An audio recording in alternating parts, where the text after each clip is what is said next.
Chosen one, it was 6:47 a.m. this morning. God did something 40 days ago that he hasn't done since.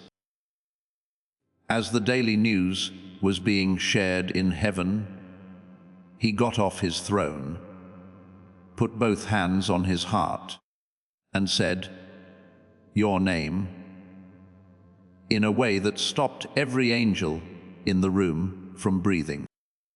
There was no discipline here. This shocked me. The kind of shock a dad gets when his kid does something way cool than he thought they would. You started a process that only warriors who passed tests they weren't even aware they were taking can use. And for the past 11 minutes, the Holy Spirit has been pulling out all the distractions to make sure you land right here, right now. They meant for what I'm about to say to wait until you reached level 4, awareness. But God spoke up this morning and told them, no, they need to know today before sunset, before the enemy convinces them it didn't matter, because what you did last Tuesday at 3017 a.m. when you chose obedience while bleeding in the dark was written down. The message was played again, and your name was changed from pending to urgent action required. You're not here because you're scrolling. You're here because this morning heaven hit play on your file. And what God said about you will change the way you think about all the pain you've been feeling.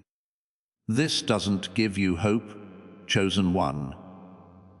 This is proof, and it has a time stamp on it. Let me now tell you what took place in that meeting. But before I do that, you need to know something that most believers never find out. There's a way to record in heaven, not the one you learned about in church. There's something more important I want to talk about, something that most Christians aren't allowed to hear. You know about the life book. People have preached that God sees everything. But this is what they don't tell you. It is written down in 3 different ways in heaven. 3 ways to record. They are all used for different things. In different situations, each one turns on. The first one is the one most people know about. It's the standard way to observe. God is watching. He sees the usual coverage. Everyone knows this. Not a big deal. It's just divine attention by default. When you start to intentionally look for God, the second system kicks in. When you go from believing without trying to prove it. It does more than just watch. It keeps track. It records times. A file with your name on it is made. It keeps track of every prayer, worship moment, and time you choose him over comfort. Here is where most believers work. Coverage at level 2. But there's a third system that makes things really tough. The third system is only for certain people who do things that most people will never do. There is something so rare that when it happens, it sends a message to the command center in heaven. This system doesn't just write down what you do, it records every sensory detail of what you do. It could be sound, light, emotion, or anything else. And this is what makes it work. The third system kicks in when you choose obedience, even though every logical reason tells you to give up, and there are no other people around to support your choice. You do it anyway, not because you think you'll be rewarded, but because you believe God is worth it, even if He never rewards you. That's when heaven starts recording with the level of detail that is only seen in warriors in their last stages of training. That system turned on for you. It's possible you didn't know. You might have thought that the wreck at 3 a.m. was just another bad night. You were down on your knees. Or maybe you're sitting on the edge of your bed and staring at the wall or ceiling with your throat tight and your hands shaking. You made a choice that no one saw coming. A choice that cost you something. Feel the spot where you're sitting. Feel the ground below you. That moment is the same, normal from the outside. But the third system just recorded this moment too, in the unseen world.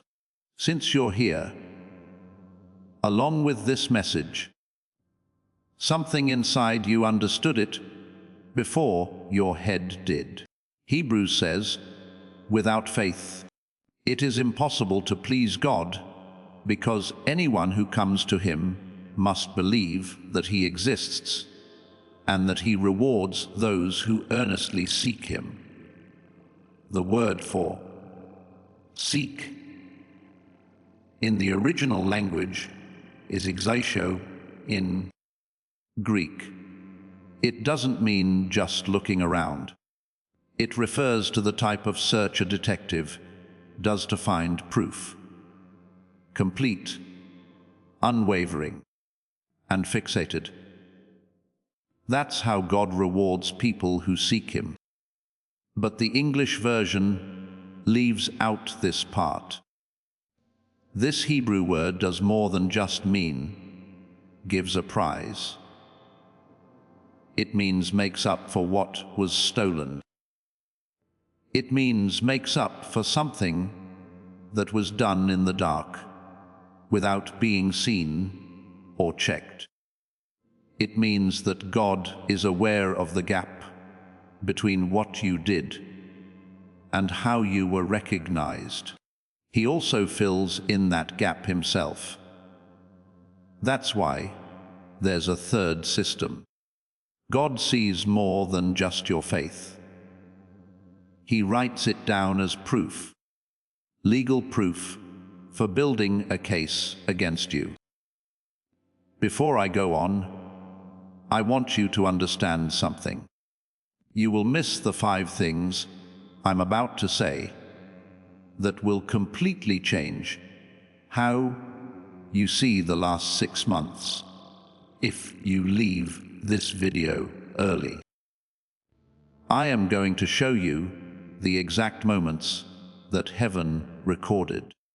Let me tell you what God said after seeing the video. Theirs is a certain way to live that makes you feel like you're always being watched by heaven. I will also show you a sealing prayer that is more than just words at the end. You will always remember this revelation because it is a legal ceremony. Don't leave until you hear what was said about you this morning. If you do, The enemy will lie to you tomorrow and say it didn't matter. Follow me. Let us go back to that briefing in the morning. There are 7 angels who bring news to God every morning. Not figuratively, but really. With scrolls in their hands, they walk into the throne room. There are holographic files and other ways to see what's going on in the world right now. And they tell you what happened in the last 24 hours. All of it is categorized and written down: wars, miracles, prayers, breakthroughs, deaths, births. It makes sense. Reports usually have a structure to them. Standard operations come first for routine tasks. God does here. He gives a nod. He tells us what to do. It works well. Peaceful. A lot of mornings. It's likely to happen. But your name came up this morning. It also didn't show up in the routine part. It showed up in the urgent action required list. That's the part where situations that need divine help right away go. God didn't just listen when the angel said your name. He put out his hand. Don't go. Get the video from last night. That moment is something I want to see again. In the throne room, they played it again. Heaven itself watched. The moment you thought couldn't be seen became something that the angels in charge of spiritual warfare had to see. God didn't sit down again when the video was over. His hands were on his heart, and he said something that I will repeat to you, word for word, in a moment. But first, you need to know why this is important. Why the meeting this morning is different from the ones that happen every morning. It's because of Malachi 3:16. And those who were afraid of the Lord talked to each other. The Lord heard everything they said.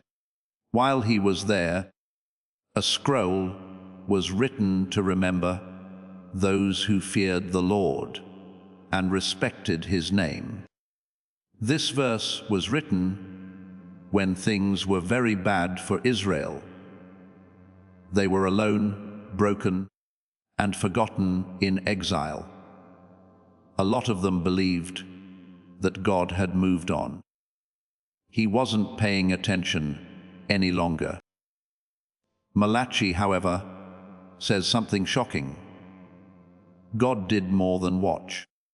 He was writing things down in a book or on a scroll.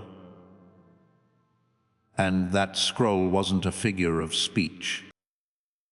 It was official paperwork that was written in front of him. In other words, it was backed by the force of divine law. It was an honor to honor God when it cost them something, when there were no people to cheer, and when they had every reason to leave, but chose to stay. Their name was written on that scroll, along with dates and timestamps and evidence that could be used in court. That's what happened this morning. Pick one. The scroll was opened for you. Your file was looked over. God was moved by what was inside in a way the angels didn't expect. Now I understand what you mean. But I haven't done anything big, you think. I haven't helped anyone get better. I haven't set up a church. I still haven't fixed my own life. What do I do to make God proud? Also, that's the lie your enemy has been telling you for months. That you have to obey in public for it to matter. That what you give up only matters if someone sees it. No one was there to see the tears you shed at 3:17 a.m. last Tuesday, so they were for nothing. But here's the truth that will break that lie. God doesn't judge your worth by how much people praise you. What you do when there's no applause is how He judges it. And what you did in the dark, when you were breaking, when you chose to worship instead of curse, that was the important part. When you chose to trust instead of giving up, you thought you were just getting by. Heaven, on the other hand, called it war. You felt like you were about to slip. The video, on the other hand, shows something different. The picture shows a soldier who stayed on the battlefield when 10 Zeros and others would have left. And when God played your file this morning, He saw you on your knees in that bedroom, in that parking lot, or on the bathroom floor, because you thought you couldn't take it any longer. He saw you whisper, "Even if you never bless me, I'll still choose you." He said, "I almost don't want to say this out loud. Please wait a moment while I think about what I want to say next. It feels too personal and honest." I thought, can I even say this out loud? The first time I heard it. Is it okay to say again what God said at that time? But the Holy Spirit told me that's why I had to say it. Because they need to hear their dad's voice as it is, without any filters or cleaning. This is what happened. The room was quiet when he played your file. You need to know that heaven isn't always quiet. There's always movement, worship, and sound. Everything stopped when your video started to play, though. It was over for the angels. The old people leaned in. Goodness. He wasn't just sitting there like he does when things are normal. He was watching with his hands clasped and both elbows on the table. That moment was caught on video. You understand which one I mean. It could have been 3:17 a.m. It could have been in your car before you went into the place that's been making you feel bad. It could have been on the floor of the bathroom when you felt like you couldn't go on any longer. No matter what the moment was, heaven knows everything about it. This is what God saw. He saw you break. That person saw you shaky. He saw the tears you wiped away before anyone else did. He heard the words you thought no one heard. For example, "I don't understand why this is happening, but I trust you anyway." Alternatively, "Even if you never fix this, I'm still yours." Or maybe just please help me. This is too much for me to handle by myself. God stood up when you said those things. not slowly. Not like, "Oh, that's nice." He quickly stood up, as if something had shocked him. He then put both hands on his heart. That part made the angels doubt him, because they had never seen him do that before. Not like this. After that he spoke, his exact words. "I didn't believe they could do it. I told them what to do. I was sure they'd pass. But I didn't expect this chosen one to offer such a high level of surrender while still bleeding." Do you know what just took place? God was shocked by you. It made me feel good to be surprised instead of let down or disappointed. The way a dad is shocked when his kid does something way better than he thought they would. God was shocked. Not because you did something amazing, but because you were loyal even when it didn't make sense to be loyal. Right now, your throat might be getting tight. That's not being weak. That sound is your spirit recognizing the voice of its Father. Your eyes might be getting hot. Allow them to burn. That's not shame. That's how much it means to be seen.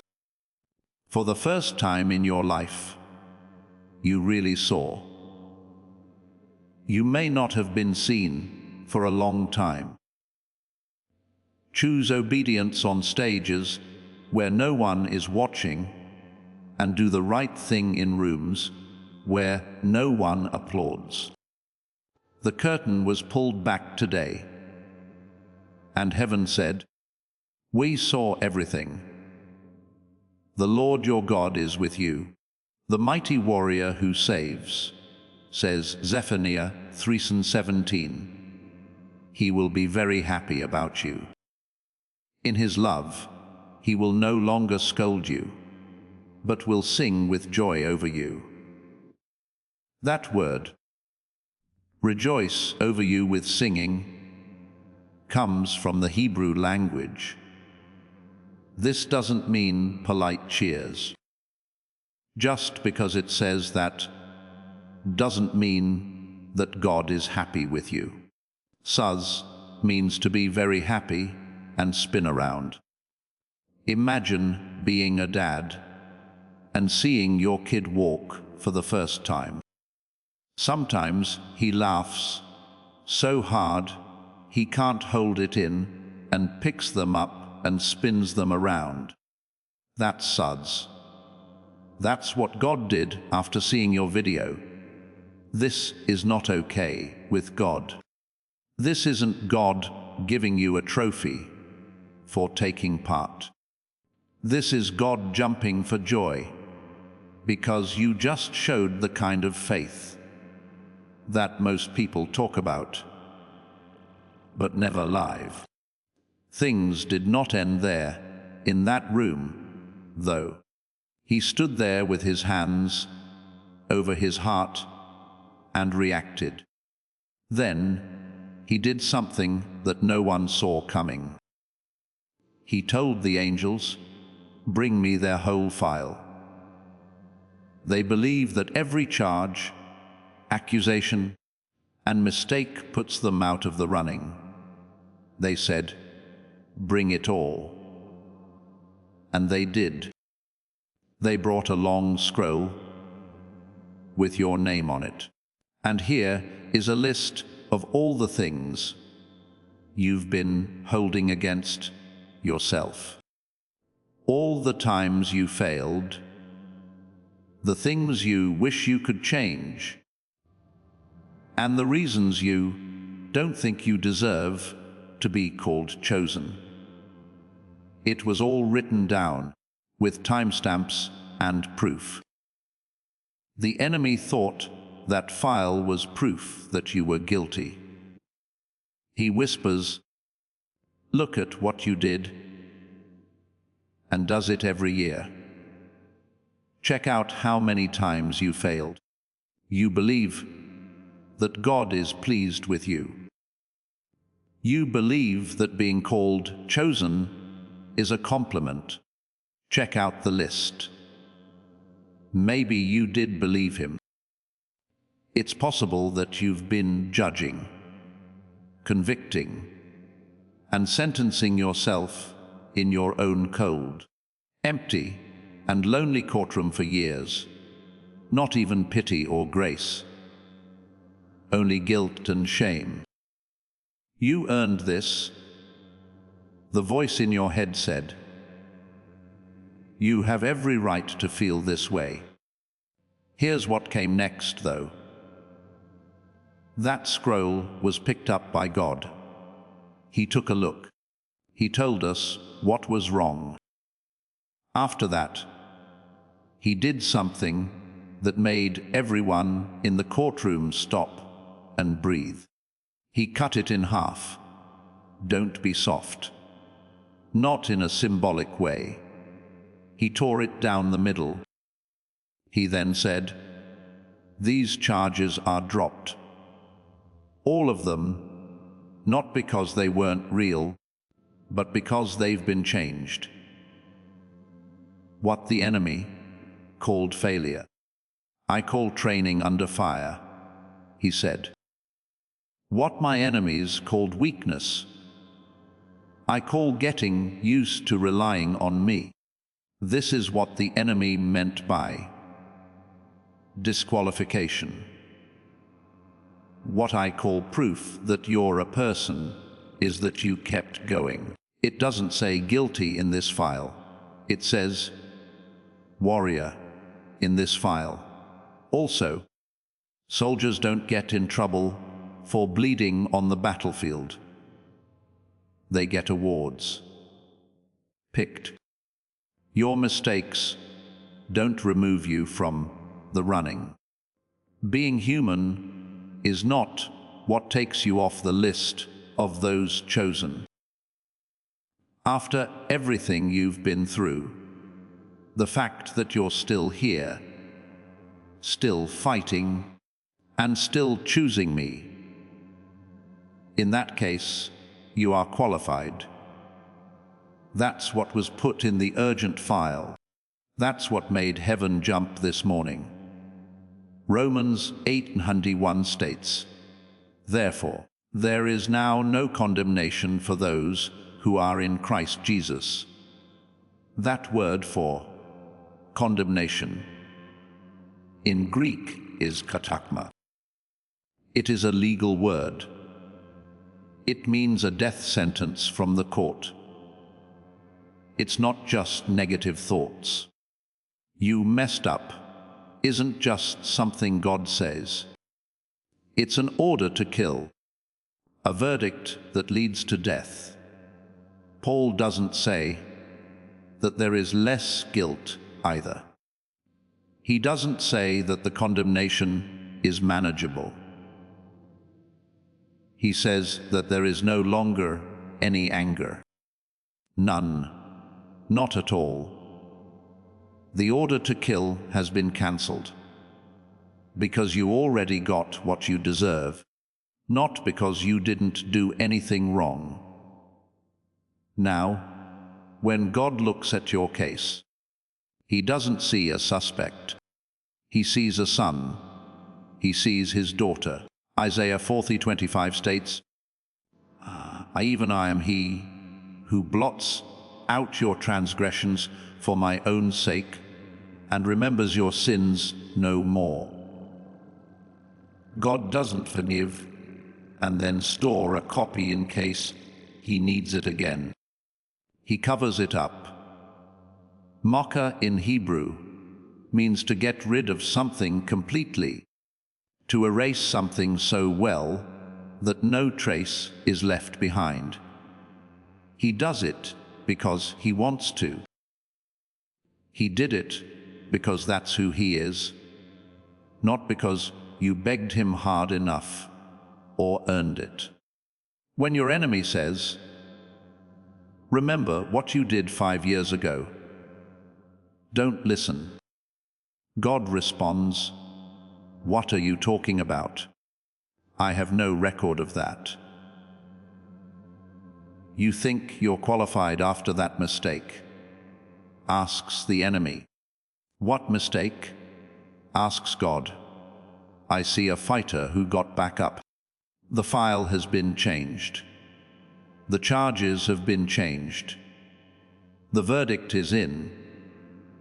You're not guilty. You are beautiful." Here is what God said next, and this is where it gets clear. He told them, "I want them to know what I saw. Don't let them think this is just general advice. Show them the dates and times. When they see how carefully I've recorded the events, they'll understand I've been watching them more closely than they thought."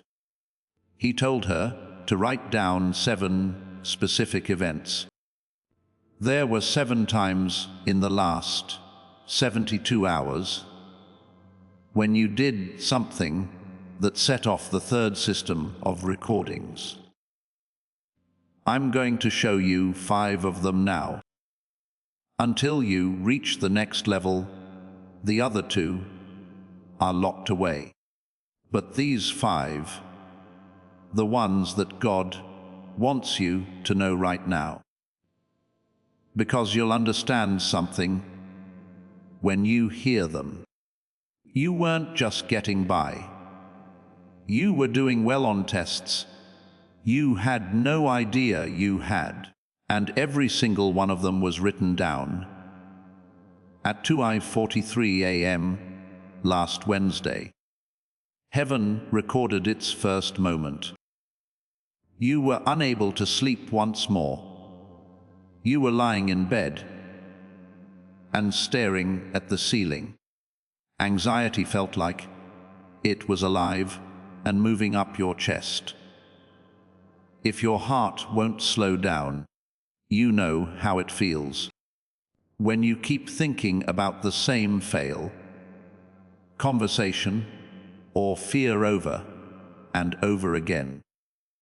At that time, you did something most people don't do. You didn't pick up your phone to take your mind off of things. The TV wasn't turned on. You didn't try to make it feel better. You said a broken prayer in a whisper. "God, I need you right now," might be enough. Or, "This is something I no longer know how to do. Please help me." That prayer was written down. Date and time 2:43 a.m. The place, your room. The frequency of emotions, desperation, and stubborn faith came together. Heaven wrote it down. The angel who was sent to you wrote in your file. Subject picked prayer over being scared. Put under faith in the dark. The second time was when you were driving. It could have been Tuesday afternoon, before you had to go inside. You were sitting in the parking lot. That place, that job, or that situation that seems impossible to get out of. You had your hands on the steering wheel so tightly that they turned white. Deep down, you could feel fear, heavy and cold. You also thought about leaving right away. You could have quit without going in, but you didn't. You stayed there for 5 more minutes. You took a deep breath and said in a low voice, "All right, God, one more day. One more day. I'll trust you." After that, you opened the door to the car and got inside. Because It wasn't just you going to work. Heaven saw the moment your hand touched the door handle. That was you choosing to obey, even though your whole body was telling you to run. Heaven wrote down a conversation you didn't have in the third moment. Someone said something mean and unfair to you. The old you would have fought back, defended yourself, and told them how wrong they were. You bit your tongue this time, though. You could feel the words coming together. You could feel your anger building up in your throat. But you took it in. You didn't talk. The Holy Spirit told you, "Let me fight this one." Not because you were weak. Heaven wrote down your silence, not as weakness, but as war. Stopping yourself at that point took more strength than most people use in a month. God saw it too. He saw you pick his way over your right to be right. Recorded time stamp, evidence sealed. The fourth moment had to do with money. You might have been looking at your bank account or a bill you can't pay. You felt scared all at once. The ideas came quickly. What if I lose everything? What if I can't give? What if this time God doesn't help? You had a choice at that point: fear or worship. You chose to worship, even though the numbers didn't make sense, and you had no idea how things were going to turn out. You might have just said out loud, "I trust you, God," to a room that was empty and a screen with red numbers on it. That moment was caught on tape. Heaven said it was faith under financial pressure, which meant it was okay for the next level of blessing clearance. God doesn't just look at how you worship when your bank account is full. He sees how you worship when it's not full and you've left. The fifth moment that heaven recorded was so small that it's hard to remember. You were completely worn out and someone needed something from you. There was a text, a favor, and someone to listen, and you wanted to say, "I can't. Not right now. I'm too worn out." You didn't, though. You were there. You gave up what little was left. You poured out, even though there was nothing in the tank. You thought that didn't matter. When you finally fell asleep that night, no one even paid attention. Heaven did see, though. God saw you give when you didn't have much, not when you did. He then told the angels, "Write this one down."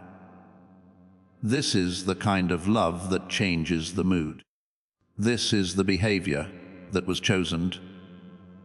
Evidence with a timestamp sealed.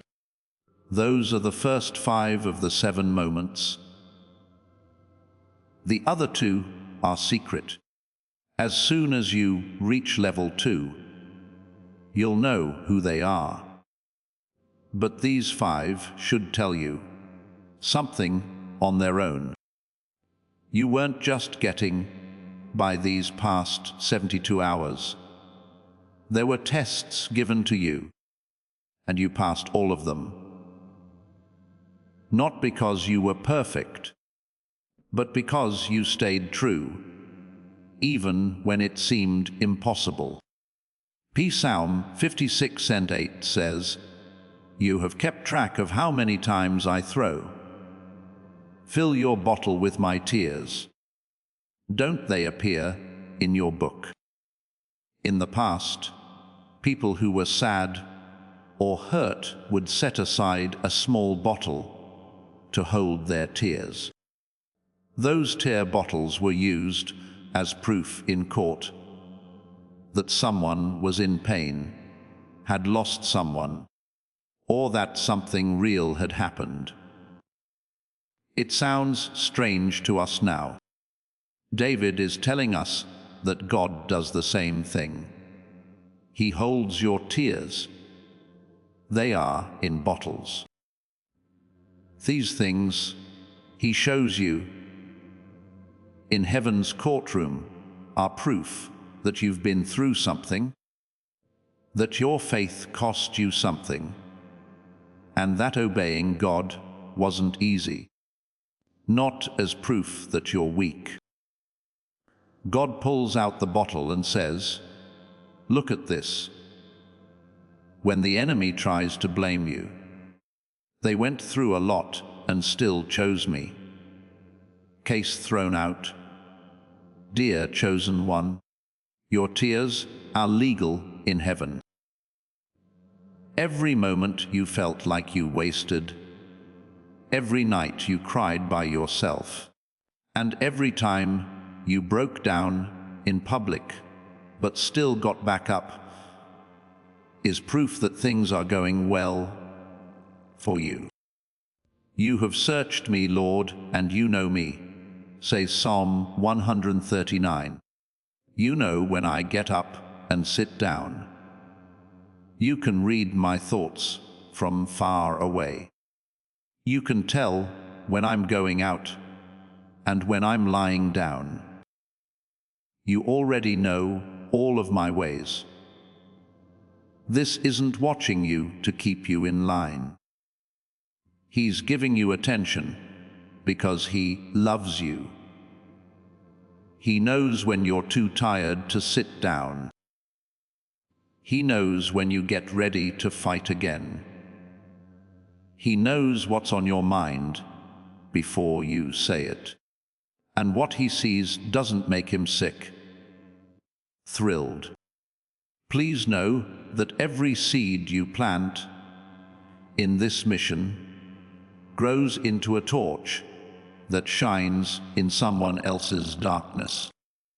Whether by buying a coffee, making a donation, or becoming a member of our community, does not go to a channel. Your actions are supporting a divine mission to save lost souls. But more than your support, we want your presence. When you head to our community through the link in the description or the pinned comment, you aren't just visiting a site, you are entering a community of like-minded believers. This is a sanctuary where you can post your prayer requests, lift up the burdens of others, and engage in daily discussions with a family that speaks the language of faith. Whether you are joining one of our membership tiers for deeper study, sowing a seed of faith, or simply joining our daily morning prayers, you are helping us build a global altar of worship. Heaven moves through willing voices, but it grows through a community that stands together. Each gift you give acts as living water for those in our community seeking healing and hope. Give, and it will be given to you, is the promise that sustains our shared mission. I invite you now to step out of the shadows and into this circle of prayer. Come with purpose, join the conversation, and plant your seed in fertile ground. Let's open the heavens together. Release your seed today. Join our community and see what God brings back into your life. But I need to talk about something now. Something unpleasant. You need to hear this even though you don't want to. The enemy will use this against you in 3 days if I don't say it. Some parts of you are scared of this blessing that's about to come. You need it. I know it.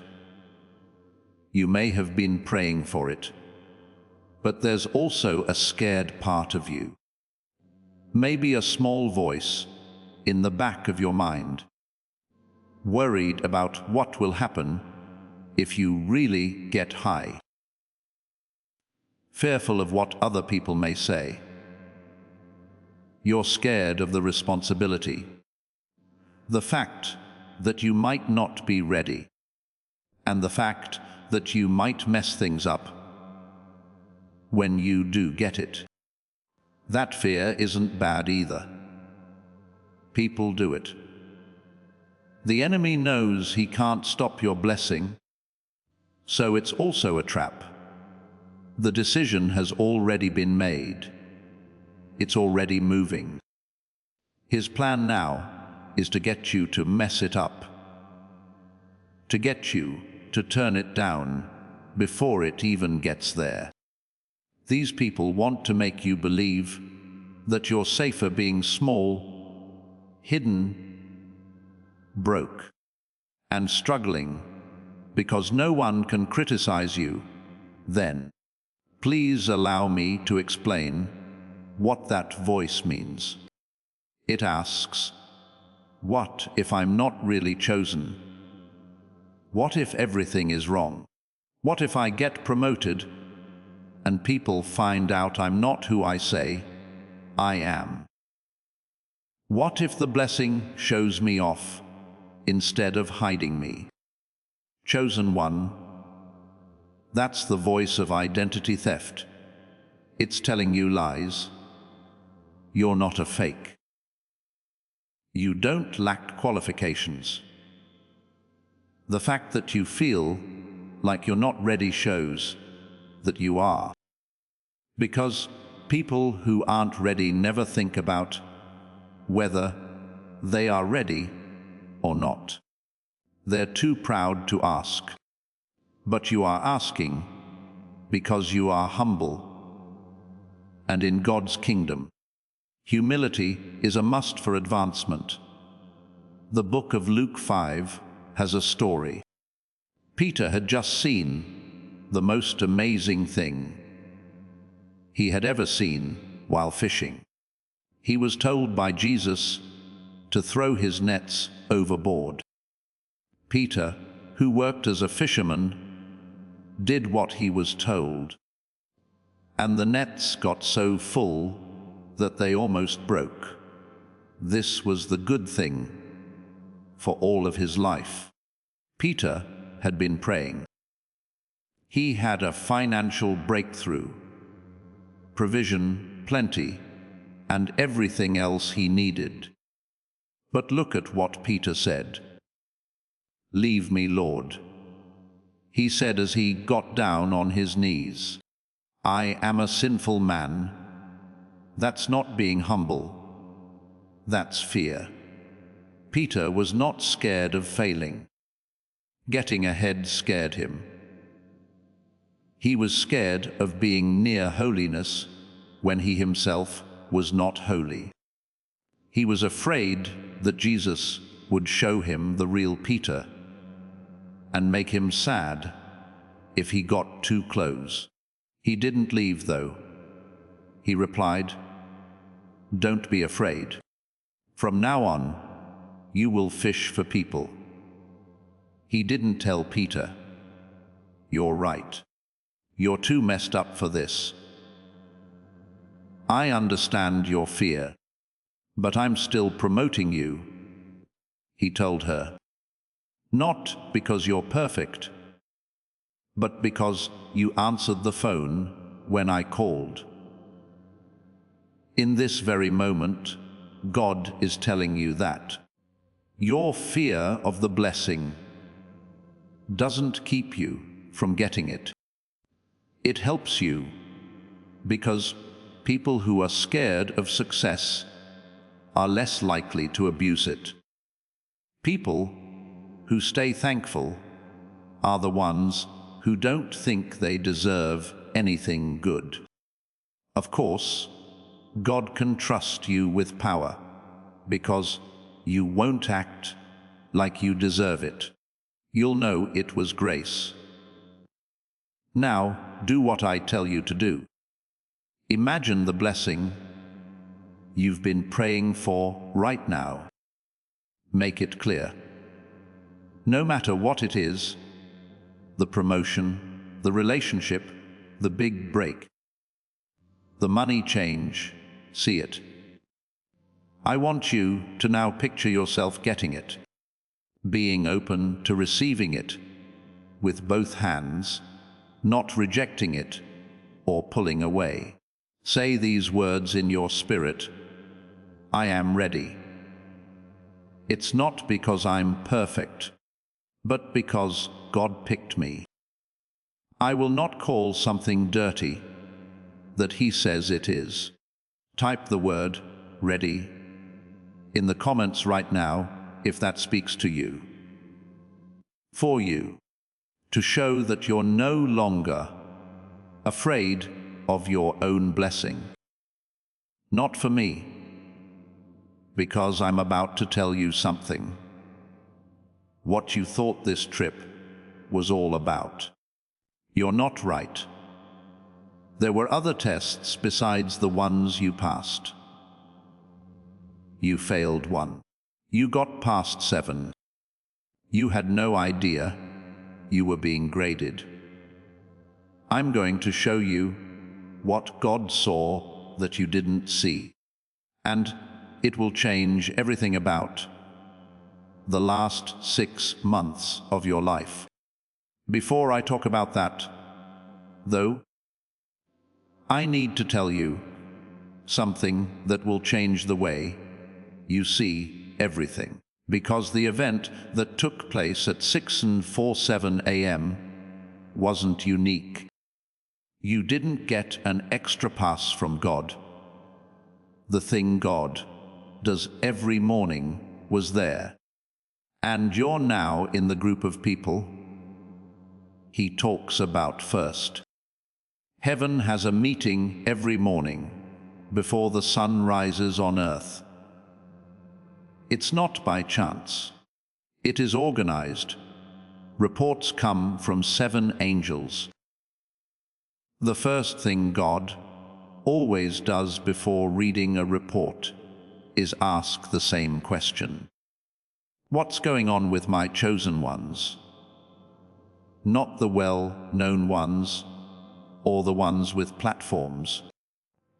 I want the ones who are hurting in the dark and still picking me. Where are they? What do they need? Who's going to break? And the angel who is in charge of you gives you an update. They're tired, but they're still there, praying and choosing you, Lord. There are times when people keep fighting, even though common sense tells them to stop. God also doesn't just nod and go on with His day. He leans in. He wants to know more. Show me the footage from yesterday. Show me when they were about to give up. Show me what they did instead. That's what took place this morning. That's why your name showed up in the urgent list. It wasn't because something went badly. It was because something went so well that God asked to see it again. He thinks about how loyal you are like someone watching their favorite movie scene over and over again. And he feels proud every time he sees it. One of the worst times in Israel's history is when the Book of Lamentations was written. It was destroyed, people were sent away, and everything was lost. Also, in Jeremiah 3, verses 22 and 23, he says, "Because of the Lord's great love, we are not consumed, his compassions never fail. They're fresh every morning. How faithful you are." Chadash is the Hebrew word for new. It's not the same as recycled, not leftovers that have been heated up. It means made from scratch. Each morning, God makes a new act of mercy just for you, tailored to the problems you'll be facing that day. It isn't general, it's about you. He thinks about you when he wakes up. He also makes sure you have the grace you need for the next 24 hours. When I say the meeting this morning was about you, I don't mean you got lucky. I mean he thinks about you every morning. You're having your first talk. You are more important to him than nations. So he checks on you before he checks on nations. You're his child. And a dad always starts by asking about his kids. This is where things change, because I almost didn't say what I'm about to say. Thought about whether you were ready for this, but God told me to tell them now, before the enemy twists it. Wait so they don't miss what really happened. Don't go. So far, everything I've said is true. That's not all, though. There's a deeper layer on top of that. This is important because if I don't, you'll think you understand. The most important part will be missed, though. In the last 7 days, you failed every test. You got past 7. You were tested 7 times at the same time, and you didn't even know it. You thought you were just getting by, getting through another tough week. But heaven put it in a different category. There were 7 different tests going on at the same time in heaven, and you passed 5 of them with perfect scores. Let me explain what I mean by test. This is not about being tempted to sin. I'm not talking about Satan hitting you with something clear. What I mean is the test God gives to people he wants to promote. That test that looks like everyday life, but is really a check to see if you're ready for the next level. James 1:12 states, "Blessed is the one who perseveres under trial, because having stood the test, that person will receive the crown of life that the Lord has promised to those who love him." Trial doesn't just mean hard times there. It means to check. If God does this, you'll see what kind of person you really are. You don't know, not because he doesn't know. He also wants you to find your own strength. This is the part that most people miss. No one knows about the tests God gives to those he has chosen. It doesn't flash and say, Pay attention. You are now being tested. Every day seems like it will be hard. Something impossible will happen. And you will have to make a choice. That's on purpose, because God doesn't want you to do well on a test. He wants to know what kind of person you are when you don't think anyone is grading you. That is what took place. You were being judged on 7 things that you didn't know about. You were just living your life and doing what you thought was the very least that you could do to stay alive. But heaven was keeping track of it as work for advanced placement. When the results came back, God spoke up and said, on 5 of the 7 tests, they got perfect scores. Right away. Move them to the next level. Let me explain the 7 tests. You'll know which ones you passed as I name them, because your body will remember, even if your mind does not. The first test was to be quiet. This is when God stops talking. When your prayers seem to be going up in the air. When there is nothing to worship. When you read the Bible and find no links. The test is also easy. Are you going to stay when I'm quiet? Will you keep praying, even though it doesn't seem to help? Will you pick me, even if I'm not making you feel good? You did well on this one. You're still here, so I know. You didn't give up when God stopped talking. You stayed. That's the first test. Done. We had to betray each other for the second test. Someone close to you did something bad. They may have broken your trust. It's possible that they left. They might have picked someone else over you. Will you still love when love costs you? That was the test. When you have every reason to be angry, will you let go of your grudge? Will you bless those who curse you?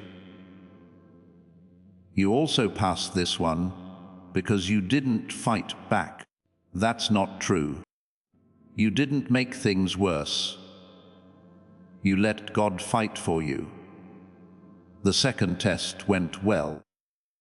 The provision test was the third test. Your money got tight. Maybe they've been close for a long time. God's not providing. The enemy said in a whisper. He would not let you suffer like this if he loved you. Will you still worship when your bank account is low? That was the test. If it doesn't make sense on paper, will you still tithe? Do you trust me with your money even though you don't know what will happen? You passed because you didn't give up and think about being poor. You kept your faith in sowing seeds. The third test went well. The fourth test was how patient you were.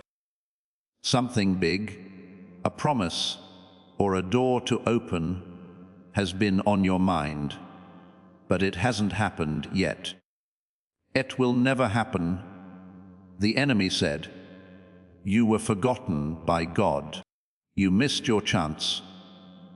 The test was, will you keep believing even if the timeline doesn't work out the way you thought it would? Will you trust my timing even if it seems late? You still think it's true. You still follow through on your promise. You haven't given up, which is why you're watching this video now. The fourth test went well. The fifth test was to see how well you could follow directions.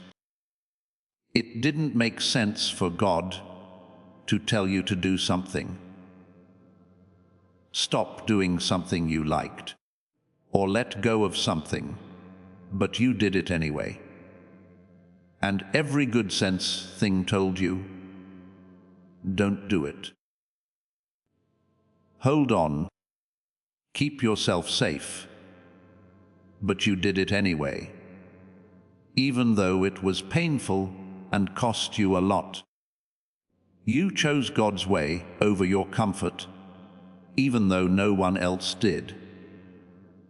The fifth test went well. This is where things really heat up.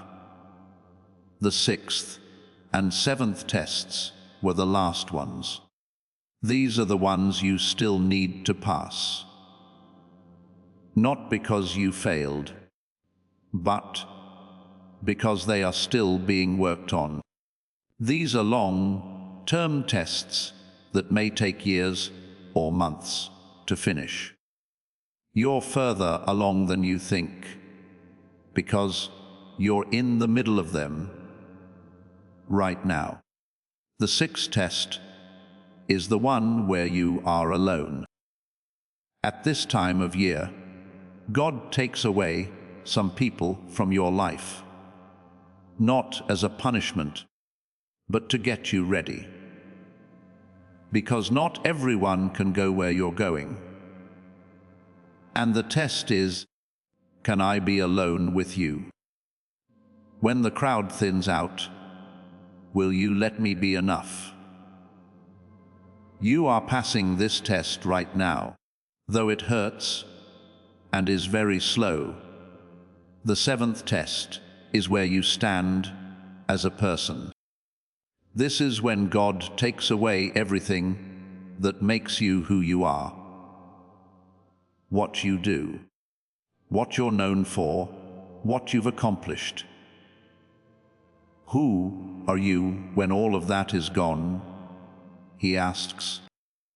When you have nothing left to prove, will you still know your mind? It's hard, but this is the last test before promotion. And you're on it, which means you're closer than ever before. 1 Peter 1:7 states, "These trials have come so that the proven genuineness of your faith, of greater worth than gold, which perishes even though refined by fire, may result in praise, glory, and honor when Jesus Christ is revealed." In Greek, that word is called doimazo. It means to be tried out like metal in fire. Not to make it pure, but to show that it is. Your faith isn't made by the fire. It shows it. And right now, what's being shown about you is pure gold. God doesn't put you through tests to see if you can fail. He puts you through tests to prove you can't. Putting you in fire shows you and the enemy that you can't be burned. And when you come out the other side, still standing, worshipping, and believing, heaven will write it down as proof. Things that show you're ready for the next step. Because I need you to be ready, here's what the enemy will do with this information. He is going to launch 7 specific counterattacks in the next 40 days. Not just any attacks, planned ones that are meant to make you doubt everything you just learned, so that this revelation doesn't take root. I am about to tell you his whole plan, including every move he is making and every trap he is setting. And you won't fall for it once you see it coming. It will be clear to you what it is. Spiritual battles are happening to stop your breakthrough. Pay close attention. The first defense is celebrating too late. In the next week, someone close to you will try to downplay your breakthrough. When you tell them what God is doing, they'll say, "That's great." But every once in a while, they'll say something bad, change the subject, or act like they're not interested. This is an evil spirit using someone you trust to take away your happiness before it gets strong. This is not the time to defend yourself. Just smile and remember that heaven has already had a party. You don't need approval from people. The second defense is false urgency. The enemy will give you an urgent matter, a bill, a crisis, or a sudden issue that needs your immediate attention. The goal is to get your mind off of this big discovery and back to the more important task of staying alive. Because if he can make you panic again, you'll forget about your servant when the false sense of urgency sets in. Take a break. Take deep breaths. Ask the Lord, is this really urgent, or is this a distraction? A lot of the time, it's a bother. False opportunity is the third type of defense. There will be something that seems like a blessing from God, but isn't. A quick fix, a short cut, or an offer that is too good to refuse. The enemy will say, "See, you don't need to wait for God. You have the power to make this happen. Do not fall for it. It's a trap if God didn't send it. If you want real promotion from God, you have to wait." As a fourth defense, isolation amplified is used. The enemy will make the isolation test worse, even though it's already bad for you. He will make you feel like no one talks to you or understands you, and that everyone has left you. If God really loved you, he wouldn't leave you this alone. He'll whisper. But let me tell you the truth. Being alone is the last step before a supernatural connection. It's clear for God to put you in touch with the right people. If you need to, don't go back to the wrong ones. The fifth defense is accusation of the past. You really think God is proud of you? He's going to bring up something from your past that you thought was forgiven, and that you've said you're sorry for 100 times. What did you do? Where did that fail happen? And it's your job to say out loud that the charge was dropped. That file was ripped up by God. I'm not the same person I used to be. Now I am who he says I am. Physical fatigue is the sixth defense. You are going to feel worn out and like you can't go on. See, this chosen one thing is too hard, the enemy will say. You're not strong enough. Give up now. But this is what's really going on. The change in your spirit is making its way to your body. You have new responsibility, authority, and weight to carry. And it feels heavy because it's real. Take a break when you need to, but don't give up. The seventh counterattack is the last test that looks like a failure. Just as your breakthrough is about to happen, something will happen that makes it look like everything just fell apart. There will be a door shut. There will be no more romance. A plan won't work. The enemy will then yell, "See, it was all a lie. God isn't showing up." But this isn't a fail. The last test and obstacle before the finish line is here. It's your job to keep running, even if it looks like you're dying. Ephesians 16:12 says, "For our struggle is not against flesh and blood, but against the rulers, against the authorities, against the powers of this dark world, and against the spiritual forces of evil in the heavenly realms." This moment will lead you to everything you've been praying for. There is no such thing as a struggle in Greek. Boxing is not what it means, is it? Wrestling. And it makes a difference. When you box, you swing and hope you hit.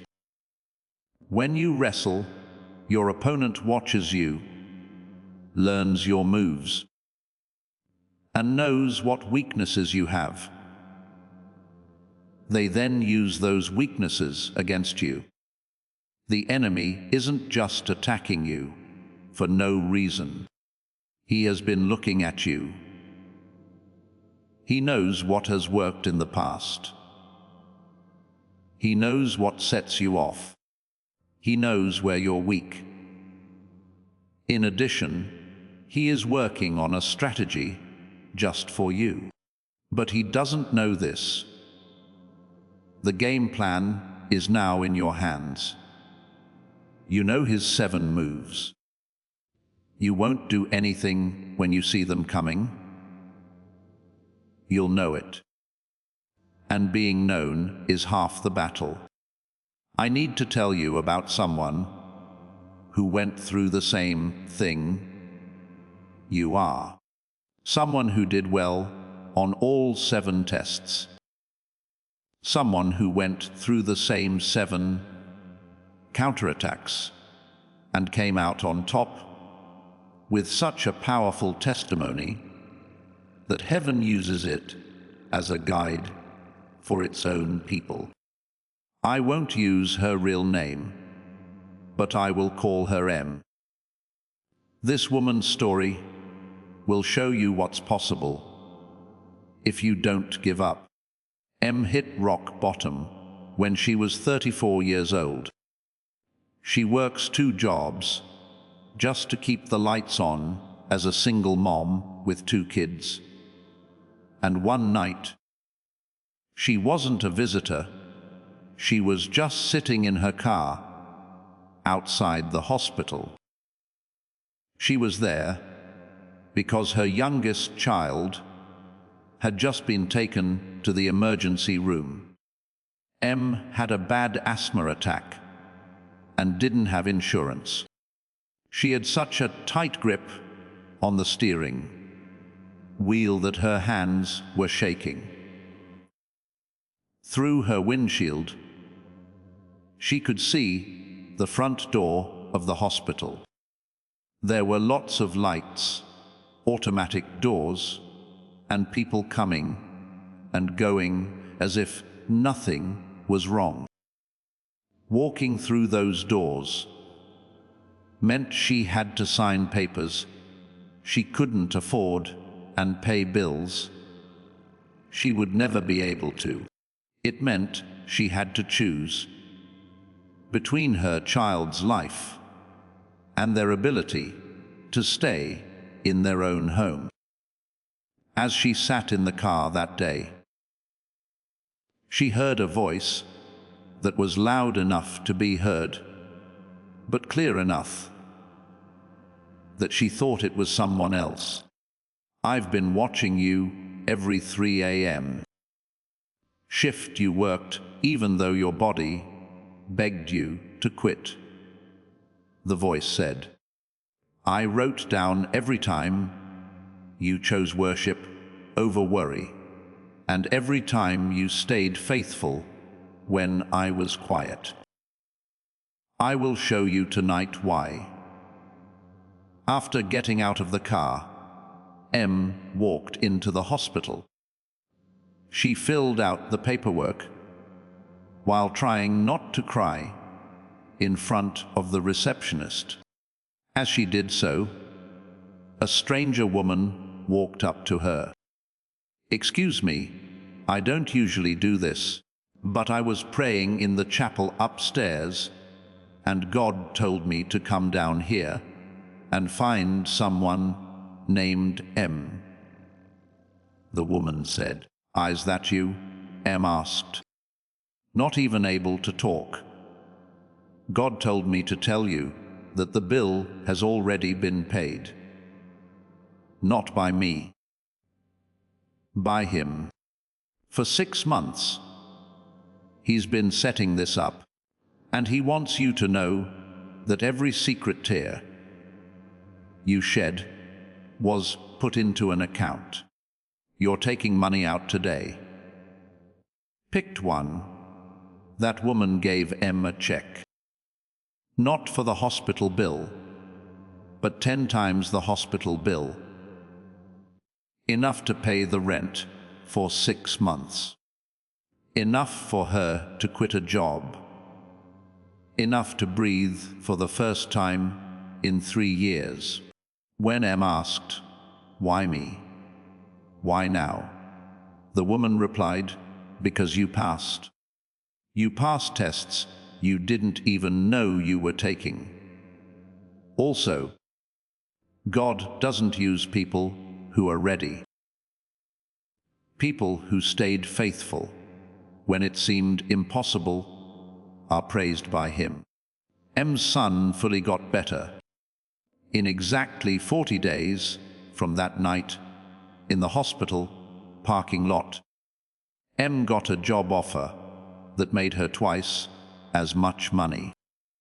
She moved into the house she had been praying for 5 years in just 90 days.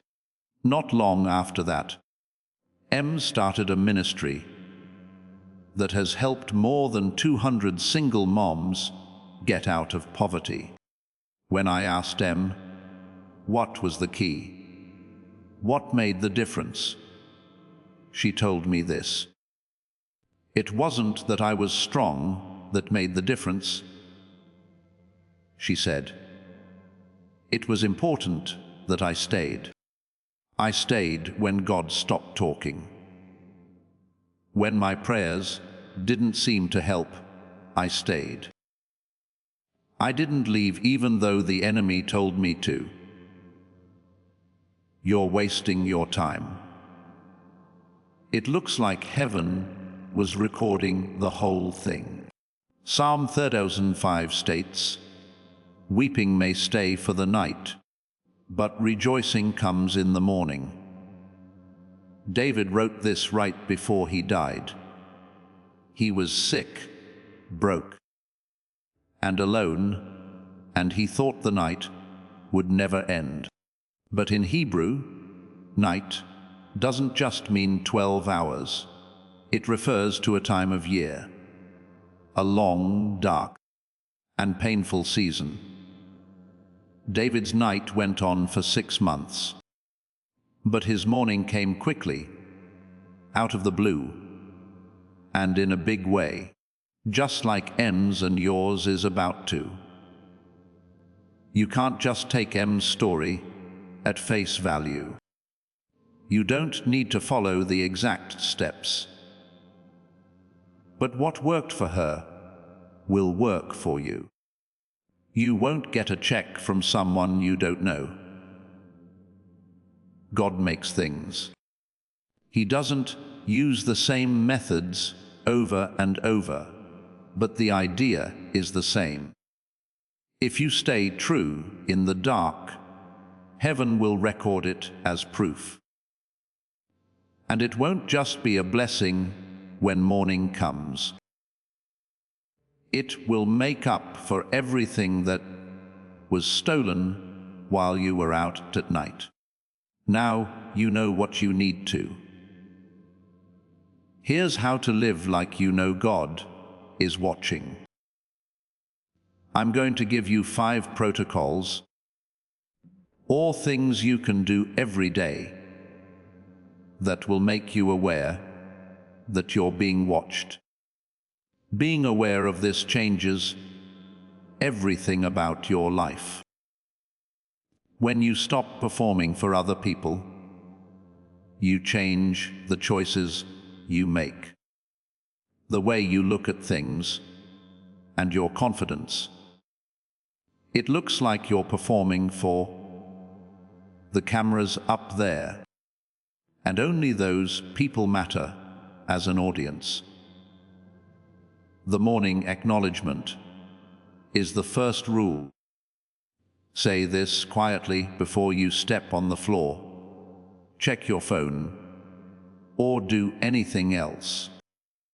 What a shame I'm on camera today. Record something that you'll want to listen to again. That's it. Even though it only takes 10 seconds, it changes your whole day because you now know. You're not blindly going through life.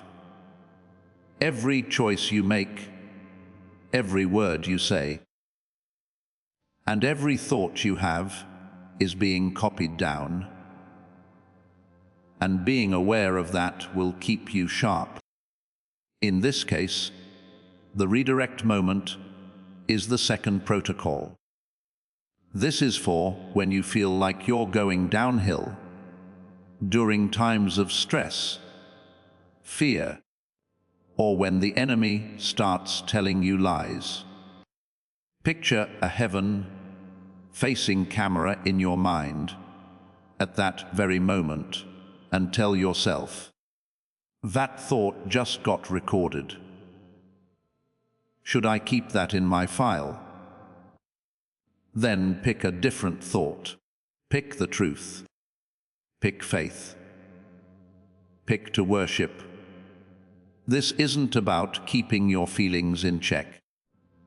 It's about taking care of your mind like you know it's being watched, which it is. The third rule is the offering of silence. Every day, find 60 seconds of silence. There is no podcast, music, or scrolling. There is only silence. Think of yourself as being in the evidence room in heaven during that silence. Look at your file. Check out all the recorded moments. Pray out loud that God caught what no one else saw. This protocol teaches you to value the unseen so that you don't need human approval because you have divine proof. The fourth protocol is the replay at night. Think about your day again before you go to sleep. Not to be hard on yourself, but to ask, what did heaven record today that I almost missed? It could have been a time when you didn't snap when you wanted to. It could have been a time you worshipped in your car when you were feeling stressed. Pick out one moment and say, thank you for recording it. Heaven mark that one as proof. This rule makes you aware that even small acts of obedience are important, especially small ones. Reset is the name of the fifth protocol. This is for when you fail, which you will. You're a person. There will be days when you mess up, lose your cool, and make the wrong choice. See, you're not really chosen, but here's what you do. The enemy will say.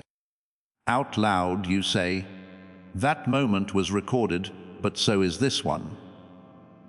I'm sorry. It's over. The next frame of my video shows me getting back up. Because people who are chosen don't always succeed. Some people keep getting up, and each time they do, it's recorded. Colossians 3:17 states, and whatever you do, whether in word or deed, do it all in the name of the Lord Jesus, giving thanks to God the Father through him. Nothing you only do for church or ministry. Everything you do. Everything, your job, your commute, your conversations, the shows you watch on Netflix, your grocery shopping, and everything else. God wants to film your everyday life. Because for him, there is no difference between holy and secular. When you do it for his glory, everything is holy. And when you live like that, like your whole life is an act of worship, heaven can't stop watching you, because God plays your life over and over for the angels. Now you need to understand something else. Something about your place in heaven. Since most Christians don't know this exists. It's just that you were moved to a different priority level or classification.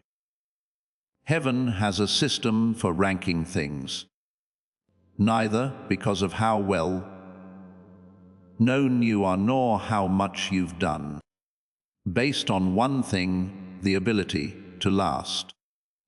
How long you've been faithful even when it didn't make sense to be faithful.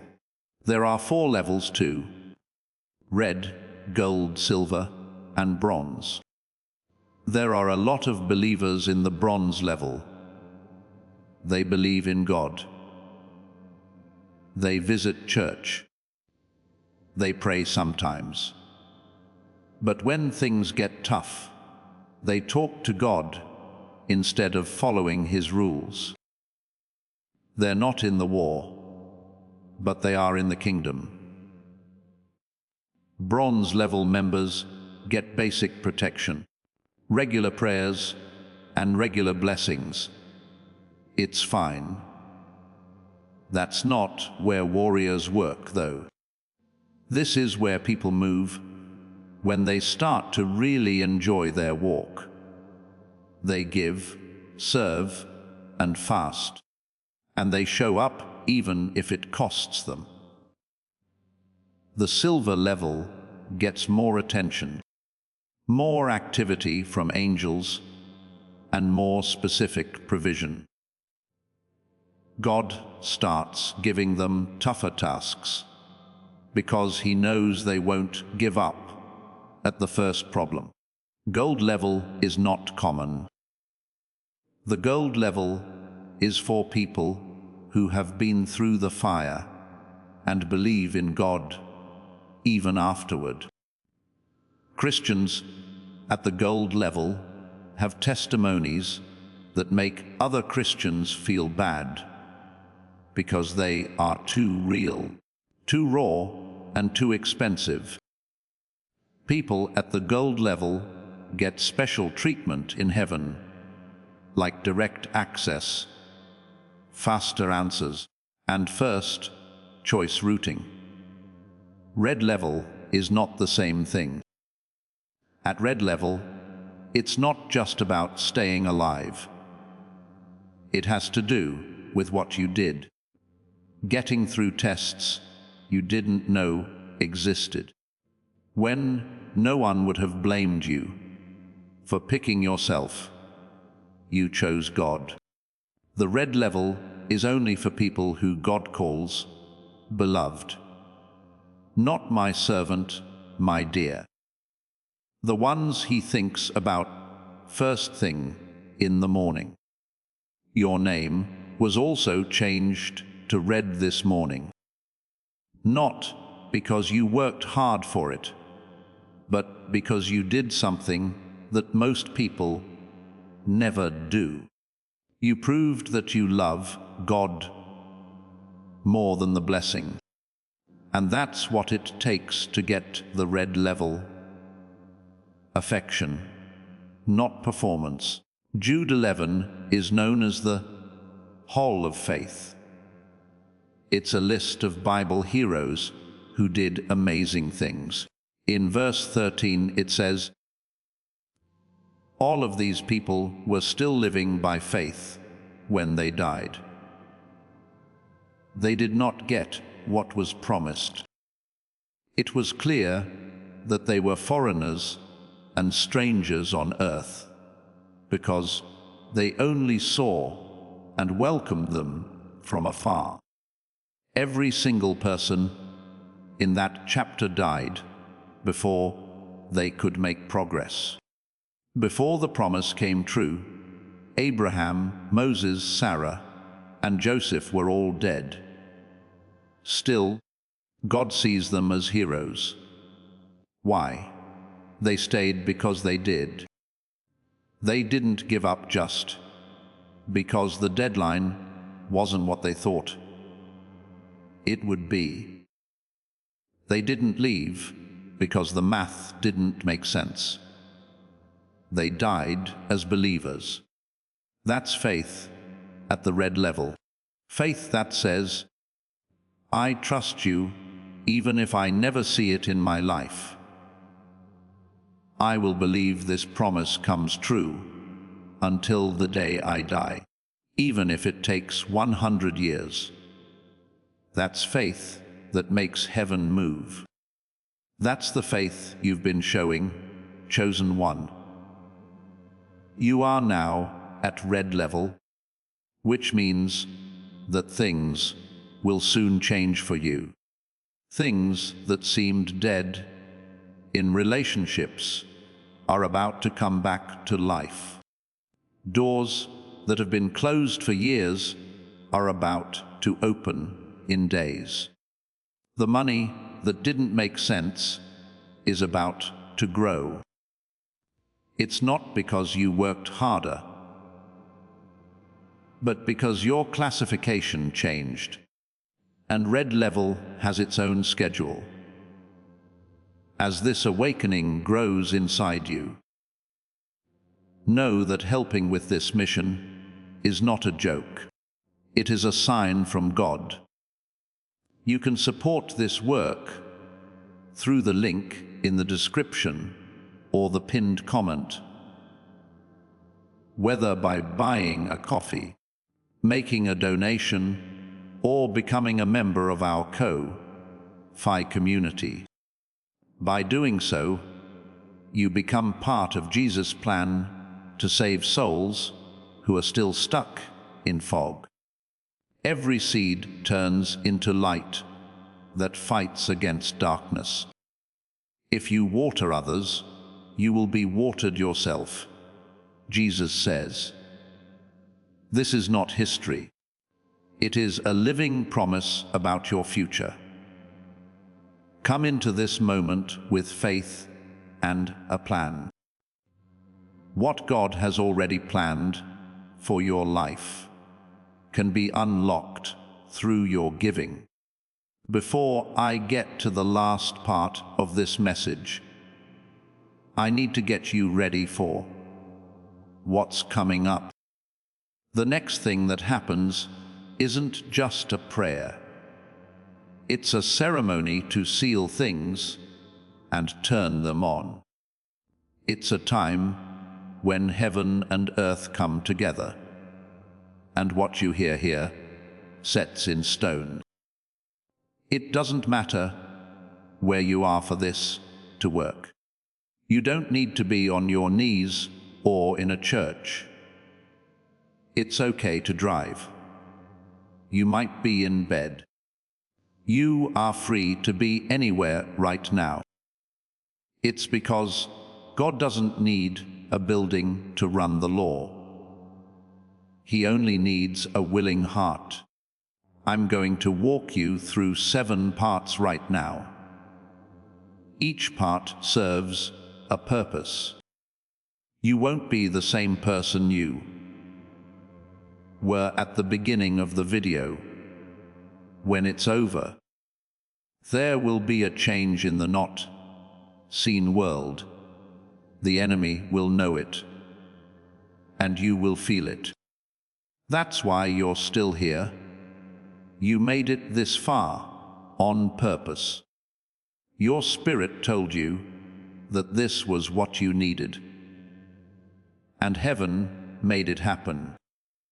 It says in Ephesians 1:13 that you became a part of Christ when you heard the message of truth, the gospel of your salvation. When you believed, the promised Holy Spirit sealed you in Him. In Greek, that word for seal is phragitoso. It is a legal word. It means to sign and date a document with wax and a signet ring, which makes it official and can't be changed. In the past, once a king sealed a law, it could not be changed by anyone, not even the king himself. It was the law. Paul also tells them, when you believed, you were sealed. Most people don't know this, though. That seal wasn't just done once. When you speak a word that aligns you with heaven, you add another seal, another layer of protection, and another stamp of authenticity. And now we're going to put on a seal that is so strong, official, and thick that demons will see it and run away. Because you're no longer just a believer.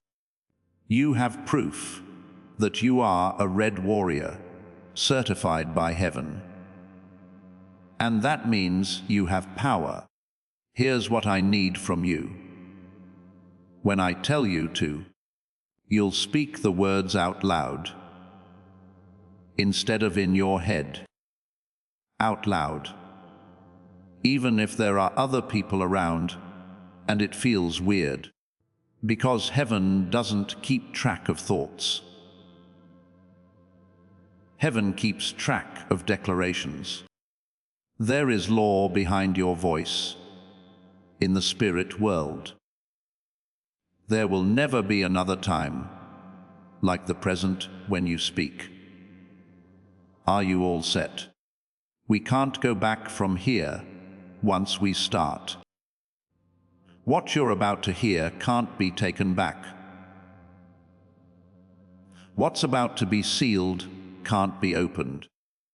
This is the last chance to turn around. And to be honest, that's where you should be. Let's do this. Imagine that you are standing right now, not in your body, but in your mind. Picture yourself in a courtroom that is made of light. You can see a throne. The person who has been watching you the whole time is sitting on that throne. The one who got up this morning when he saw your video. The proud person who said your name. Right now he's looking at you. He is also smiling. It's not that you're perfect, but that you stayed. Take a deep breath in. Take it in and breathe it in. As you let out your breath, let go of all the doubt, fear, and "I'm not good enough" that has been building up in your chest. Let it go, because it's not coming with you into this moment. Let's go now. Father, I ask this in the name of Yeshua, the slain lamb, the lion that roars over Judah, and the one who counts every hair and tears. The authority of his blood shed on the cross, and the power of his resurrection, which cut death in half. Allow me to speak to the air around this chosen one right now. Heaven, check your records. Angels, get the file that has their name on it. Holy Spirit, watch over this moment, like you watched over the water when you made the world. Something is about to come into being here. Something new, something the enemy tried to stop, but failed. Please check every word I'm going to say. Close it up, put it away, make it a law. Father, you know about the time they broke down in their car, outside of the place that was making their lives so hard. It's known that they've been hiding bills, being afraid, and carrying a lot of weight that they say isn't there. You know how the prayers at 3 a.m. seem to hit the ceiling and then hit again. Have you heard about the time they almost texted someone they shouldn't have because they were so lonely? You know about the time they were in that meeting and could have said something, but they did not. Instead, they chose your way over their right to be right. You caught the moment they chose to worship instead of freak out when their bank account went negative. You caught the moment they stayed when everyone else left. They didn't defend themselves, even though they could have, because they trusted you to fight for them. Heaven saw everything, every second, every tear, and every choice they made cost them something. And you stood up tonight, Father. You put your hands over your heart and told them, I'm proud of them. Let that sink in right now, as a fact, not as a nice thought. You're happy for them. Father, I now seal what you've told me in this message. This is my seal on the information about heaven's surveillance system. I promise they didn't know they were being graded on 7 tests that they passed. The news that their name has been moved to red level priority is sealed. I put a seal on the 5 protocols. The acknowledgement in the morning, the moment of redirection, the offering of silence, the replay at night, and the declaration of reset. These are now part of their spirit and will always be useful to them. I am going to seal the enemy's playbook of their 7 counterattacks. Now they know what's going to happen. Celebration late. False urgency, fake chance, being alone, being slammed in the past, being physically tired, and the final test that looks like failure. Because this chosen one has blueprints, none of these will work. They know about the traps before they fall into them. And I bind you, Father. I tie up the spirit of not being seen that said, nobody sees you. That demon has a gag on it. I shut down the voice that said, you're not like them. You're not unique. That voice has been shut down. I bind all of their assignments that tried to persuade them that their pain was punishment instead of training. Through the blood of Jesus, those assignments are null and void. They no longer have a legal claim to this chosen one. Today, Father, I don't ask. I declare that within 21 days, this chosen one will see real proof of heaven's paperwork. In a way that feels supernatural, someone will notice them.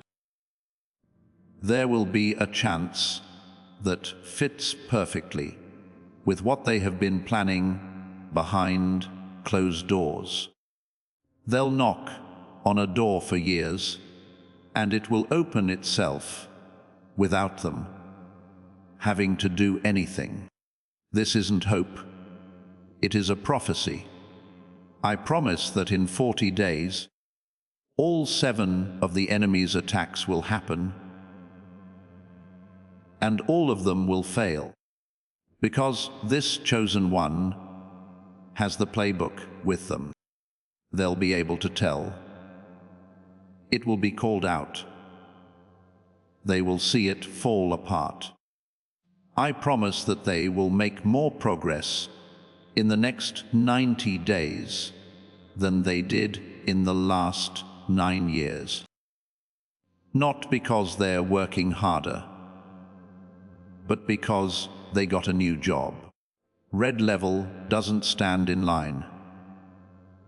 The red level is led to the front. In the name of Jesus, I command that every door, person, and resource that has been blocked be opened right now. I order that their name be permanently marked in heaven's system as something that needs to be done right away. I order that the Morning Herald reads them first, not last. This chosen one's name will be brought up again when the angels give their reports tomorrow morning. God will smile again and say, I'm proud of them. Record some more. They are just beginning. Now, picked one, I want you to answer out loud to a question. Could you carry this? Will you live like you know God is watching? People around you won't be able to see your red level, but you will. Are you going to start using these 5 protocols tomorrow morning? Are you ready for the 7 attacks from the enemy? When things try to go against what you said, will you stand by what you said? Say it out loud right now if your answer is yes. Accept. Heaven just heard you. Your voice was just heard in the courts of glory, and it was recorded, time-stamped, and kept as proof. You just made a legal promise in the spirit world. You're now tied to it, not as a weight, but as a support. You'll remember this moment when the storm comes, which it will. You'll remember that you said yes, even though you could have said nothing. That yes will hold you. From now on, you are not sent as a church volunteer or as a good person trying their best. You have been given the title of documented warrior. You have proof that you were tested. You're above most believers and will never be. You are in charge at the red level. And being in charge means being responsible. What you do with this is being watched by heaven. Do not waste it. Do not back down. Be brave and do what God told you, even if you're scared. You are now being sent home, kicked out of the season of not being seen. The story that no one sees you is thrown out. The lie that your obedience didn't matter was thrown out. You are now free to do your red level assignment. The morning that's been waiting for you is now yours. You are set free into the breakthrough that is already happening. Do not say, "Men," yet. Do not move. Do not scroll. Do not leave. Take a 10-second break from the noise. Allow it to enter your spirit. Allow it to grow. Take a break. Because the breath you take after this prayer is different from the breath you took before this prayer. You're not the same anymore. Feel it. Take a deep breath.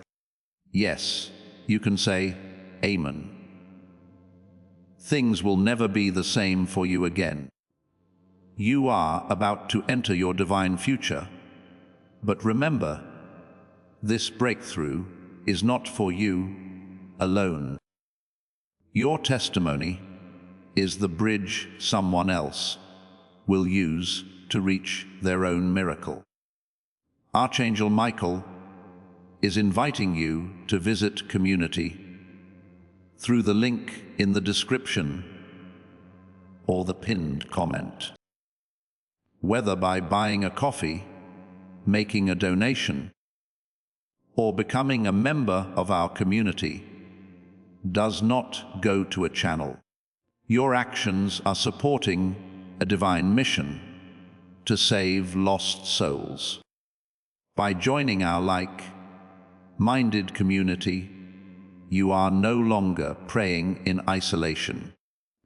You are adding your voice to a global sanctuary where we discuss the Word daily and stand in the gap for one another. This is not poetry when Jesus says, "Give, and heaven will open over you." On this platform, every seed you plant turns into oil for your destiny, fire for your calling, and a hedge of safety for your family. Now is your time. Step into our community prayer wall. Share your heart, and as you give, watch God multiply what you let go of. Let's finish this journey together. Visit our community now, join the family, and see your heavens open. Before we get to the end of this powerful story, let's reflect on this deep truth. You did not find this message by accident. This is a divine appointment meant specifically for you. You are being invited into a protected, faith-filled community at the link in the description and pinned comment, a place where divine abundance is not just a hope, but a promise built on the Word. By heading to the site right now, you are unlocking access to a sacred community of like-minded believers. When you join our membership tiers, you gain immediate entry to powerful content, daily devotions, and divine insights that are hidden from the world. This is your chance to enter a sanctuary where you will receive spiritual guidance, unwavering support on our prayer wall, and speedy progress toward your destiny. Do not let this moment of destiny pass you by. Your breakthrough is waiting. Join our inner circle through the exclusive link in the description. This is how you guarantee you never miss the personalized messages and spiritual warfare tools meant to elevate your life. If you feel called to deepen your connection, the link is waiting for you in both the pinned comment and the description. For those who want to amplify this work and carry the light home, you can find our guided ebooks and Bibles in the pinned comment. Whether you join as a member or sow a seed through our resources, your presence and energy change the world. Take the step. Your abundance awaits.